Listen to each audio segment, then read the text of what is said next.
Hi, family. It's time to rewrite narratives. This is Family Journey. A lot of people will hear me say things like, I get triggered by the wrong words, especially vulgar language. So if you were to talk with me and you used vulgar language, my reaction would tell you that I did not like what you said. Aside from the fact that I'm a Christian, it actually goes way back. So when I was growing up, at one point we did live with my dad and his wife. When we lived with them, I was constantly verbally abused by my stepmom. Aside from the fact that she would physically abuse me, I think the verbal abuse was the one that always broke me so much as a child. I'd hear her say words like, "You're stupid, you don't have sense." She did say a lot of things, and some of the time she would say those words in Igbo. If you are Igbo here, you will agree with me that one of the most painful things anybody can do to you is to insult you in Igbo. Somebody can call it Iboribo. Hey, Chineke na. Words like that. And she did that over time. Imagine how many years I had to live with her. Imagine how many years I had to continue to hear the same words over and over, monthly, weekly, yearly. It was constant. And some days I wondered, what did I do wrong? It will hurt me so much that I thought there was nothing good about me. She would call me foolish, call me stupid, call me this, call me that. And at some point, without my knowledge, I started to believe those words because the way I started behaving, you would think, what's wrong with this child? Some days you would tell me to do something and I'm doing the next. Like, I did not have coordination, let's put it like that. And it made me become very defensive. I was so defensive. And the person who actually pointed my attention to that fact was my mom. Because at some point, I got tired of being told I was wrong. And so when anybody tried to correct me, if you didn't use any word that had to do with you telling me I was good, I would think you are attacking me, just like what my stepmom used to do. There was hardly a time she told me well done. The only time I can vividly remember her telling me well done was one time my dad carried out a quiz for us at home between I, Vera, and my cousin, and I won. So that was the only time I remember her telling me well done. And she said it with so much pride. But at some point, I'm not sure how and why our relationship became that toxic. Because I won't lie, there were days I cried myself to sleep. There were days I wished like God should just come and take me. I started journaling at the age of 7. I had like this diary I put together and I would write about everything that hurt me. I had so many questions. I had so many needs that were unfulfilled. And I used to cry a lot as a child. Nobody knew. Vera was unaware. I would cry myself to sleep. I would cry so much. My heart would ache and I would keep crying. At some point, I was just praying for death.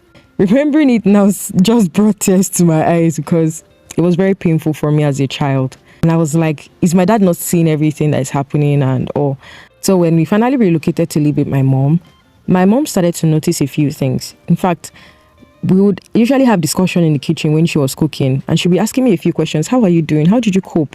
What happened? I hope you... My mom did not have like the idea that the woman was abusing us. She just thought, oh, the woman would just do her best or just not even her best, like just do what she can to accommodate us. But she did not have the idea that this woman was abusing these kids. And when my mom heard it, my mom was so angry. And if not because of God, she would have called to make trouble and just make trouble and make trouble till, because she was really hurt, especially from some of the things I told her that happened to me. So I was very defensive, like I said, very defensive. If you tried to correct me, I would think you are abusing me. I was very sensitive to words, especially when you use words that I am not familiar. I would get very angry. If somebody could beat me or hit me with a cane and it will not make any sense to me. After all, my dad was always flogging me and sometimes I was caned at school, so I didn't really care. I was that kind of person that you would flog 12, 24 and she will not move an inch. That was the kind of person I was. But once you just use your words at me, I will burst into tears. I would get triggered. Oh my God, you will put me in the wrong place. So when I, became an adult, I decided that my words will edify. That was the decision I made. Some people say, Jane, I love talking to you. Jane, I love chatting with you. You you use words in a very beautiful way. It was a decision. It was intentional. I have a couple of mantras. I don't want to call them mantras. One is a scripture and one is a word I say to myself. I say these things to myself daily. I always say daily, and I'm not surprised why some people say they like how I talk when I talk to them, or they like how I write when I chat with them. It's a decision I made. Somebody used their words to break me as a child, and I decided that I wasn't going to do the same thing to other people regardless. And that's why sometimes somebody can insult me or just use like an abusive word or say something very bad to me, and I'll just overlook it or snub the person.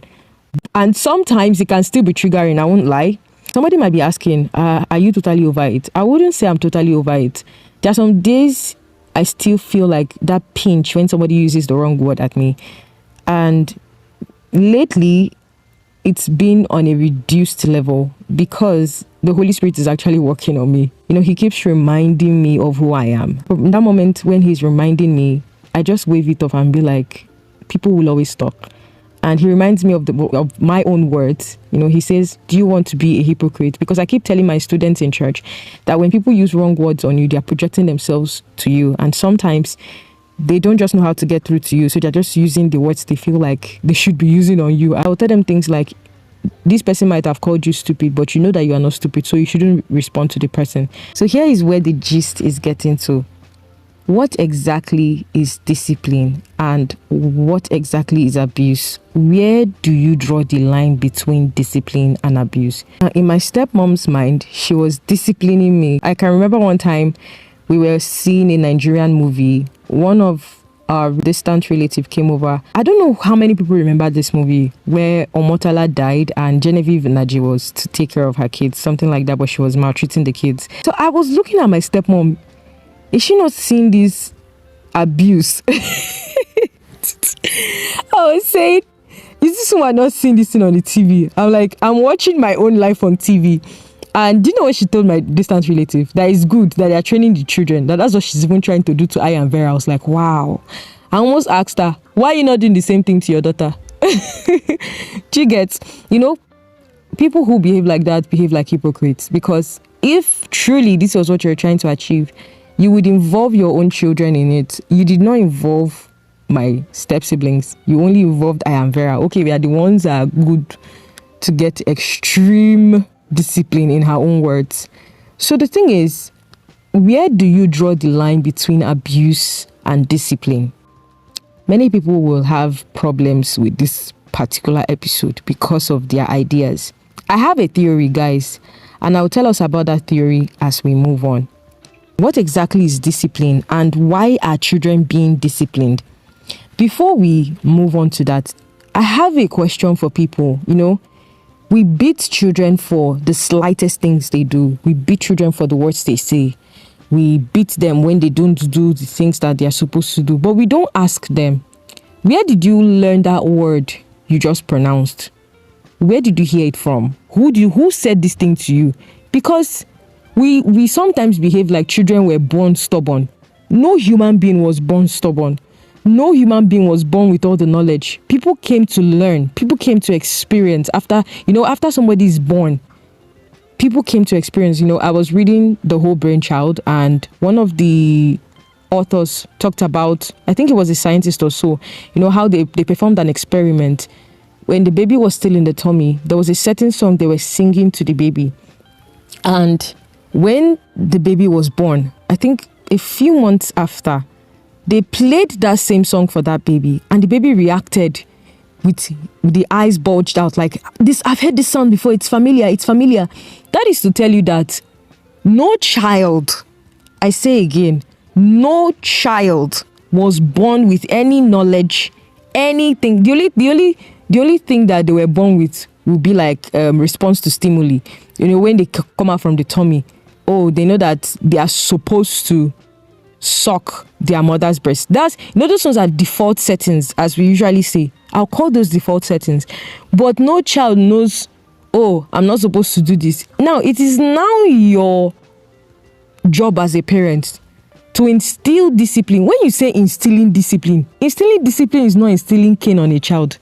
That is the mistake we make. Discipline is not caning a child. Discipline is instructing a child. Discipline is teaching a child. Discipline, there's a difference between discipline and abuse. With discipline, I'm trying to tell you what is right and what is wrong. But the mistake we make is we just keep beating. Discipline involves teaching a child how to behave. Discipline involves telling a child to follow rules. It involves teaching them self-control, because we adults use the word, oh, this girl is disciplined. Oh, that means that person has self-control, right? That means that person knows how to coordinate themselves even without anybody watching them, right? We use that word a lot. Let's think. What does discipline truly mean? It means that you are teaching somebody something that they are supposed to do, that is supposed to be useful for them. Abuse is not discipline, guys. I don't care how many people are going to argue with me. Parents may have it differently, okay, based on their cultural orientation, right? Like I've said in the previous episodes, if you were born in a family where every small thing you are raising your hands, you would definitely raise your hands. I'm using myself as an example. My dad wasn't the kind of parent that likes to talk. He doesn't talk. My dad raises his hands at every chance he gets. I'm not joking. He hardly talks to you. And if my dad would have to talk to you about anything, he must have already caned you. He must have already beaten you before he would talk to you. And my question is, should that be the first line of discipline? And I'm not talking about just using cane. My dad used his hands. I'm talking about slapping. I'm talking about kicking. Let me tell us about the last time my dad beat me. That was the last time he ever raised his hand. Do you know that day I thought I was going to die? And my dad actually beat me for something that was very simple, that could easily be talked about. So one time he left for work, and that day I had a few tasks around the house to do: clean the house, do this, do that. And yes, everybody has their shared portion of task at home. So I was cleaning, and at some point I experienced weakness. These are memories that just stuck to me. I experienced weakness. I was very tired. I couldn't do anything again. And I told my big cousin, I don't feel so good though. I don't know what's happening. And he was like, are you sure you will not go and rest? Are you sure you're not going to sleep? Plus, I had my own assignments and things to do, school assignments. Okay, so my cousin was like, okay, you know what? Just go and rest. Or will you take Lipton or something? So I went to sleep. I slept for a long time. Turns out I had not been having like good rest in the past months. And I slept all through the afternoon. And when I woke up, I took Lipton. I took a cup of Lipton and I started to finish up my tasks. And I had to bathe my junior ones. After I bathed them, my dad came back earlier than usual. So he saw me in the shorts I was wearing in the morning, and it actually triggered him. And instead of him to ask me, why have you not had your bath since morning? The first thing my dad did, as in, this is what my dad does. As he's opening his mouth to talk to you, his hand is landing on you. So he was like, why have you not power? He slapped me and I was on the floor. Remember, this is somebody that was weak. My dad started to kick me. My dad was beating the living daylight out of me. That was the first time his wife stepped in to stop him from beating me. Ever since I've known that woman, because she saw that this child is not moving. I was on the floor lying helplessly. I was shouting, "Daddy, kill me." That was what I was saying, "Daddy, kill me." Every time I remember it, I'm like, how could he be so inhumane to have beaten me that way? And you would think that is a parent disciplining their child, right?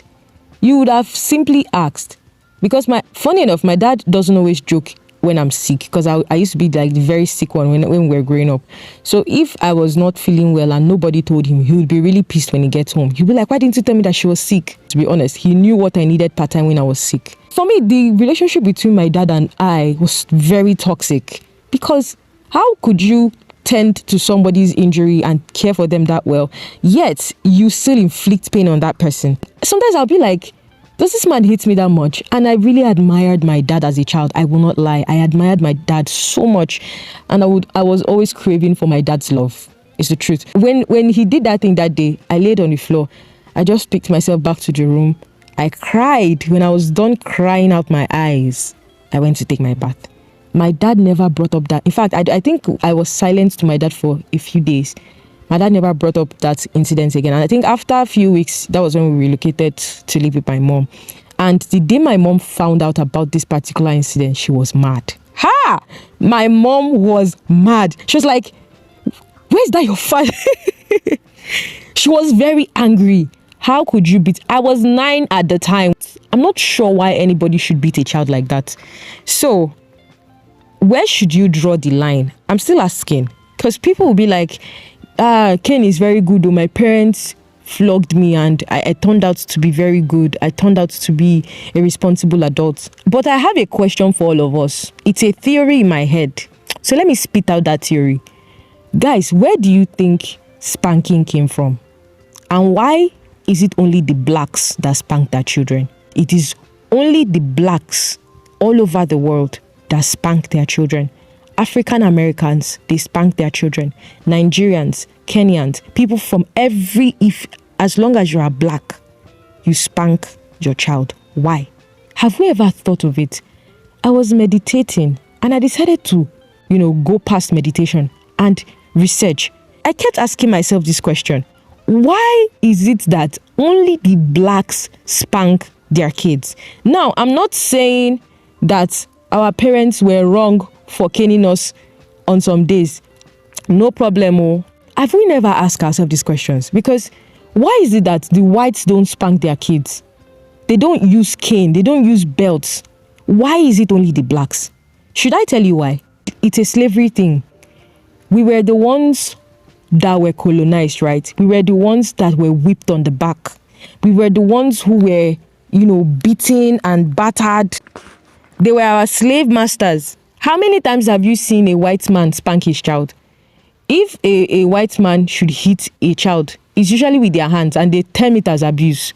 But here in Nigeria, a parent can beat their child anyhow, can treat their child anyhow, and would say it's discipline. But let's ask ourselves the question, where did this all start? I went back to scriptures when I was doing my research and I realized, in fact, before I even opened my Bible or just start the research, my mind immediately took me to Egypt. That was when the Egyptians were inflicting the Israelites. They were using whips. Why?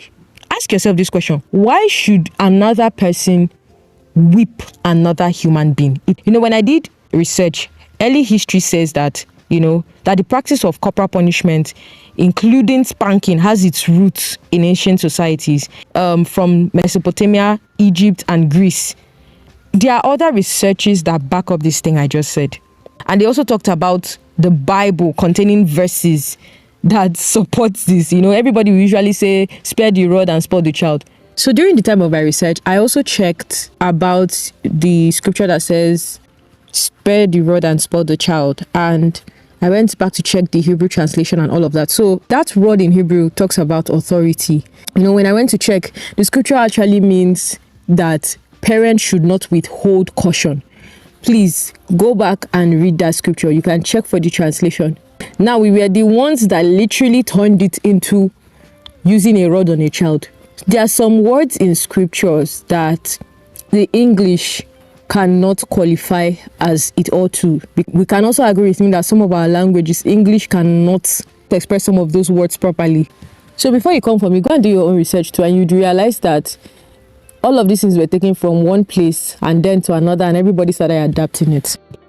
Also, I feel like mainly we use sticks or planks or whips on animals because animals need to be controlled, right? They don't hear the human language. And so we look for different means through which we can communicate to these animals. But babies, children, they hear English, they hear their mother tongue. So isn't it better to communicate with them than using objects or anything to flog or whip them? Like, this is my own thinking. And even me that is trying to bring our attention to this particular subject matter, I am still trying to get used to not always say, I will beat you to a child when the child is misbehaving. Because I feel like we have now made it a norm. So children just misbehave and you beat them. That's all. Nobody cautions them about their habit or their character. Nobody says anything, towards why they are behaving that way. And we know that, yes, you cannot keep telling a child to behave themselves every time. At some point, the child needs to be coordinated. But some of the mistake we make is that we do not caution children early enough. We do not lay down rules and regulations early enough for them to follow. And we're expecting that, when they are 13, when they are 12, when they are 9, they already know what to do. Whereas they were 1, you didn't tell them. When they were 9 months, when they were 11 months. And yes, You can always introduce things to children early. If you want a child to do something, show that child on time. Remember what I said at the beginning. Discipline does not mean caning. When you say you are instilling discipline, you are instilling structure into a child. You are instilling a way of life.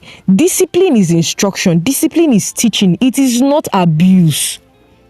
I can flog a child for doing something, but if I don't tell the child why the child should not do that thing, or how that there are negative consequences for negative actions, that child will continue to do it. My mom would usually say when I and Vera would come back from school, when we just started school at the age of 1 or so, we would usually put our shoes where they're supposed to be, our dirty clothes where they're supposed to be, our bags where they're supposed to be, because this is something she had been doing and we were watching. So if you're not modeling the right character, the right habits in front of these kids, how then do you think that they are going to magically have the right characters or habits if what they are seeing around them is not something that will help them? Where do you think they are going to get all of those ideas from? Does discipline necessarily mean that I must beat my child? When you want to beat a child for something they did, the question is, where did the child learn it from? If a child is using vulgar language, if a child is using abusive words, who taught the child? Haven't you sat down to think that 1 or 2 or 3 things you have said from your mouth that were not good, your child has picked it up? Or that your child interacted with your neighbor and your neighbor must have used what they shouldn't have used, or must have done something they shouldn't have done? Anything you see a child doing, the child saw it somewhere. Either in school, when a friend or a classmate who is exposed to the wrong things interacts with them. The school bus driver, your personal driver, it may be their teacher. Because one time when I was teaching in school, the second school which I taught, there was a teacher who was constantly using abusive words. You're telling your students that they are stupid, yet you're expecting them to learn. How can you use 2 opposing words? You are stupid. You must learn. Does that even make any sense? The world is broken. That's what I've just seen. The world is broken. We glory in abuse. We glory in insults. It's not fixing anything. We're just molding broken people every day into the society. And that is why the Family Journal is here, to correct these wrongs. You don't have to use abusive words on your child. And let me say that abuse is not only when you raise your hand on a child and slap the child like the child stole your money. Abuse is name calling. Telling a child that the child is stupid constantly, the child will think they are actually stupid. Telling a child that the child does not know anything, that the child will not amount to anything, or that the child is an idiot, you are name calling that child. Threatening a child, there's this thing parents do. I will deal with you. They are not serious. Maybe your child does something in public. You tell your child, I will deal with you when you get home. You're threatening. That is abuse. I'm saying it again. I will say it again. You can easily talk. Do you know that there are children today that their parents never had to beat them, but they are well behaved? We have children like that. I'm not kidding you. Their parents, I've interacted with many parents. Oh my God. And I'm this kind of inquisitive person. I ask a lot of questions. I've interacted with children. That is how I know their pinpoints. That is how I know where they are hurting. Yelling or screaming is not discipline. We don't have to yell to get our point out. We don't. We really don't. Punching your child, kicking your child, beating the child, choking. Oh my God, I'm not joking with you. I've seen things. Hitting your child with an object. It is still, I don't care what anybody says. It is still abuse. And so you would ask me, how should you discipline your child? You should teach your child. You should instruct your child. The whites whipped our backs as blacks and left us with a culture. We have so many cultures they have left us with. We usually post on social media, we are colonized, blah, blah, blah, blah, blah. You are still living in colonialism. Yet, we still whip children. And we say that's how our parents did it. Blacks are known for whipping. It always works. But where did it originate from? I'm not, some people will come and argue with me. I beg, I'll do it. See, you can do what you want to do, but in the bid to discipline your child, make sure you do it with love. Now, you will tell me that some people were whipped and they still turned out well. Yes.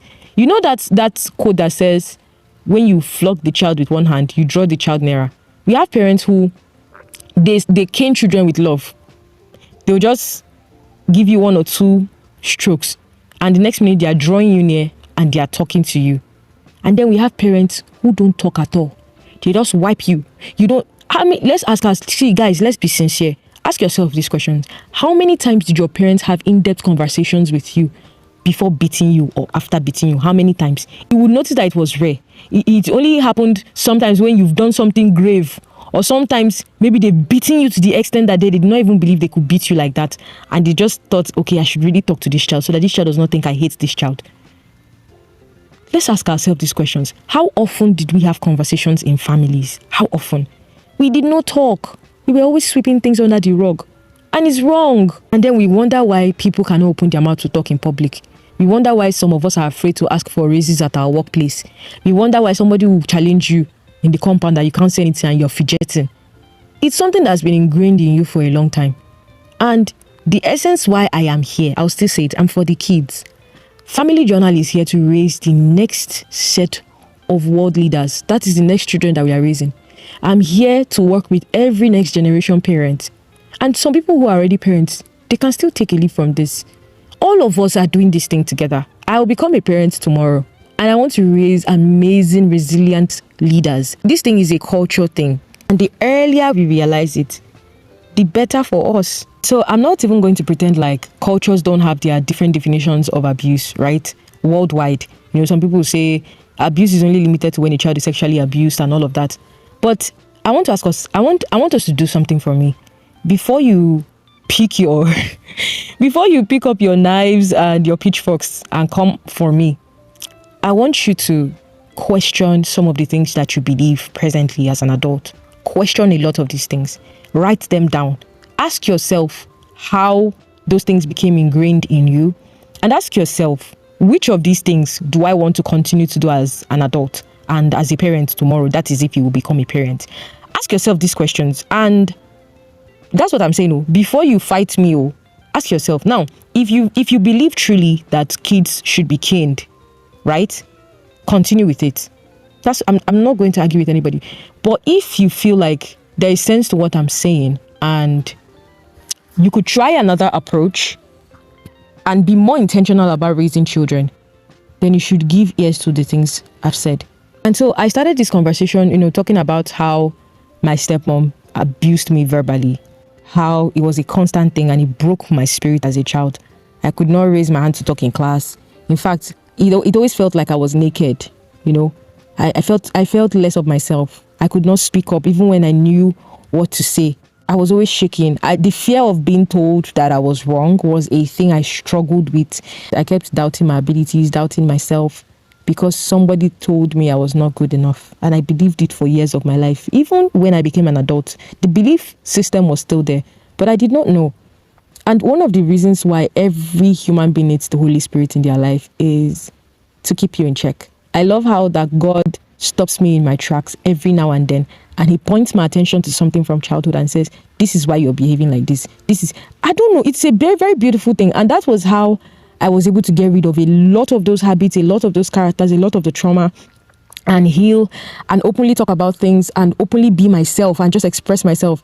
There's some words people will tell me now and I'll just look at you like, okay, you're making noise. Okay, get it life. It all took shape when I started to lean into just listening to the Holy Spirit and being more human. When I mean being more human, giving myself grace and realizing that I'm not a robot. And, life is life. Things will always happen. But how I decide to handle these things is what matters. Before you think of having a child, I was talking with a friend and we came to a conclusion that you can never be 100% prepared for parenthood. That's the truth. Because with each day that you will parent a child, new challenges will arise. And in this modern world where crazy things are springing up every day, it's mad, it's chaotic. It is a call to community. I would advise any parent to have a community of friends that are parents. It is the wisest thing to do. Of parents who also have challenges, similar challenges, talk these things out, ask them questions. A parent might have the solution to something that you are there killing yourself over. There's a quote that says it takes a village to, train a child. Somebody might know something that you are actually struggling with. Somebody might actually be able to help you with that child. So don't do parenting alone. I'm not asking you to invite many people into your family. No, I'm asking you to learn to be vulnerable. Remind yourself that you're a human being. Give grace to yourself. You're a parent. You were once a child too, and you had your own struggles. So as you're parenting your child, think of the times you struggled with something. Think of the times you wanted to tell your parents things, but you couldn't because you did not have the right words, or you thought your parents would not listen. Think of the many times you had to hide things from them for several reasons.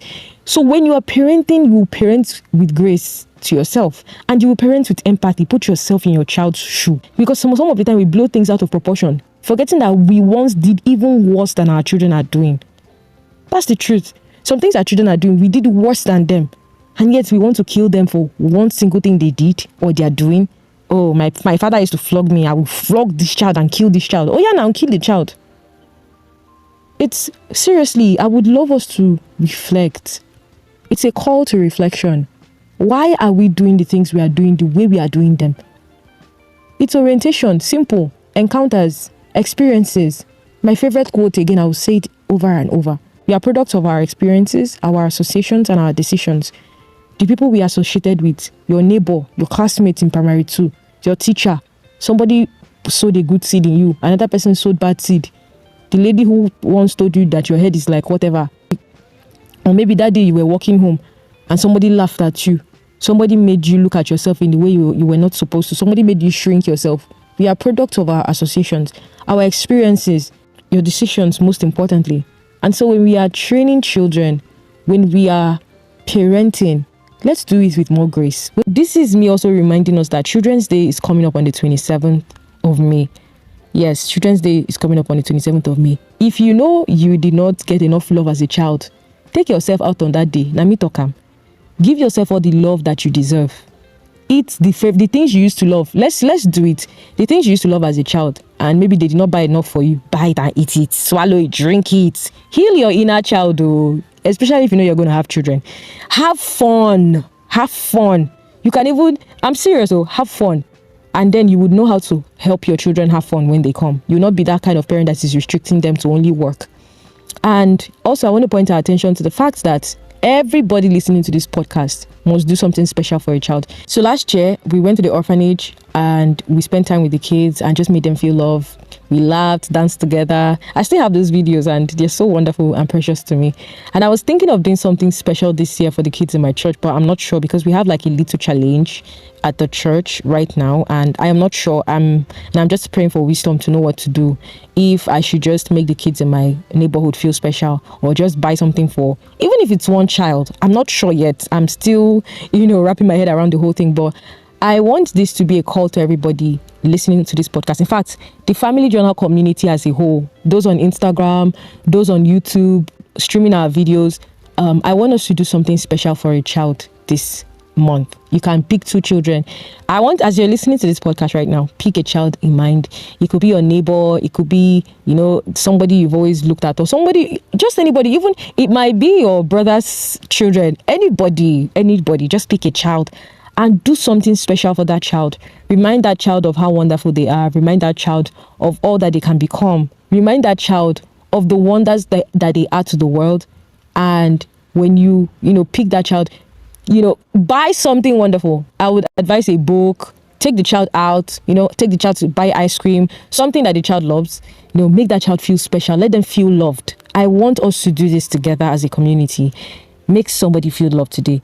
And for anybody who is listening to this podcast and you've been through trauma as a child, you went through a lot of things, or you have a certain fear in your heart that you will not know how to parent, I want to tell you today that you will do excellently well. The fact that you think about being a wonderful parent is the first step, and that alone tells me that you will be an excellent parent. So forget about the worries, put the strategies in place, ask relevant questions, read relevant books, listen to relevant podcasts, attend conferences if you must. Just make sure that you are not taking in many things, okay? Yes, because not everything will work for your family, but listen to what is relevant, what is basic, how to be patient with children and all of those things. And as you do that, I am 100% sure that with time, even as you parent each day, as long as you take a step at a time, you will excellently parent your child. So you don't need to worry at all. You don't need to worry, okay? So guys, it was wonderful talking to us today. And I want to also say that every single time I've had to speak to us about anything, it has been like a sacred ritual for me. It's, delivering the right message and how to deliver the right message so that people take in what is necessary. Family Journal is about spreading love. And our love walk for the week is do something thoughtful for a child, also the month of May. That is our love walk. We're going to do something thoughtful for a child, also the month of May. And I hope that everyone participates in this. Don't be left out, please. And don't forget to take steps to healing your inner child. We have a lot of interesting topics coming up. And I'm not just going to talk. I'm going to provide counsels and resources as time goes on. I love you all. I love you all. And I don't know, but happy Sunday. I almost forgot to tell us happy Sunday. I was so interested in, telling us stories. Happy Sunday. And I hope we have like a splendid week ahead. And we have like a productive week ahead too. And I hope you take good care of yourself. I love you guys. Guys, I also want to say that we have been engaging so well. And I am really glad. Thank you so much for engaging, to be honest. Thank you. And don't forget to rate the Family Journal on Spotify after streaming. Rating us on Spotify actually pushes this podcast to a wider audience. Guys, I will see us next week Sunday at 6 p.m. I love you all. Bye. Thank you for listening to the Family Journal. To share your story or your topics with us, reach out to us on familyjournalstories@gmail.com. If you want to keep it anonymous, you can reach out to us on Instagram @The Family Journal and get the anonymous link in our bio. Thank you.